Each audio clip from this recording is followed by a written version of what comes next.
నేను తాడిపత్రికి పోవాలంటే పోలీస్ అధికారులు ప్రతిసారి అడ్డుపడడం జరుగుతుంది. ఇప్పుడుకు జగదీష్ గారు ఎస్పీ గారు వచ్చినా కూడా 3-4 సార్లు కలిసడం జరిగింది. గతంలో ఉండే ఎస్పీలు 3 ఎస్పీలు కలిసినా కూడా ఈరోజు కూడా వాళ్ళు ఆలోచన చేస్తామని చెప్పేది తప్ప కనీసం అడ్డుపడము అనేది చెప్పడం లేదు. నాకు తెలియక అడుగుతున్నా, ప్రభుత్వంలో ఉన్నటువంటి అధికారులు ప్రజల క్షేమం కోరి ఎవరన్నా ప్రజాప్రతినిధులకు పర్మిషన్ ఇస్తూ ఏదన్నా లీగల్గా అయితే ఇస్తూ దాన్ని నిర్వర్తించాలి. కానీ ఇప్పుడు వరకు ప్రభుత్వం వచ్చి 3 రోజులు కావచ్చినా కూడా ఇంతవరకు కూడా నేను తాడిపత్రికి నా సొంత ఇల్లు ఉంది, అక్కడ మా కార్యకర్తలు నాయకులు అందరూ ఉన్నారు. వారి కోసం నేను పోయి నా ఇంట్లో నేను ఉండేదాని కోసం కూడా వీళ్ళు ఆటంకం కలిగిస్తాను.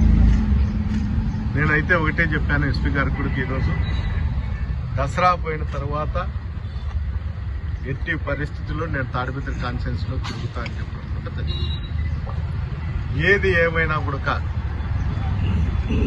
ఎన్ని రోజులైతే నేను బయట ఉండల్లో అది కూడా అధికారులు చెప్పలేని పరిస్థితి. ఎంతసేపు ఉన్నా కూడా పరిశీలిస్తాము, చూస్తాము, ఆలోచన చేస్తామని చెప్పడం తప్ప ఏదే విధంగా ఏం లేదు. ఇవాళ అధికారులకు కూడా మేము తెలుగుదేశం నాయకులతో చెప్పాల్సిన పరిస్థితి ఏమన్నా ఏర్పడుతుందేమో ఈ రాష్ట్రంలో నాకు అర్థం కావడం లేదు.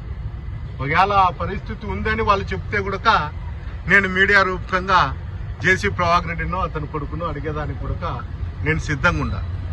ఏంటంటే రాజకీయాలు వేరు, కక్ష సాధింపులు వేరు. రాజకీయాలు మాత్రమే చేయాలి తప్ప రాజకీయాలు మాత్రం చేయడం లేదు. ఈ ప్రభుత్వం వచ్చిన తర్వాత ఎప్పుడూ లేని విధంగా ఈ రాష్ట్రంలో జరుగుతుంది.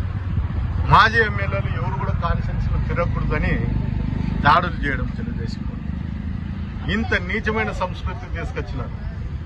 కాలం నిర్ణయిస్తుంది, ఎప్పుడూ ఒకటే విధంగా ఉండదు. నేను ఒకటే చెప్తున్నా, ఈ రోజు మీరు చెప్పేది కానీ మీరు చేసే చేష్టలు కానీ తిరిగి లెక్కాచారం అనేది ఎప్పుడోసారి ఉంటుంది. ఇది ఎవరి చేతిలో ఉండదు, కాలం అయితే నిర్ణయిస్తుందని నేను ఖచ్చితంగా కూడా చెప్తాను.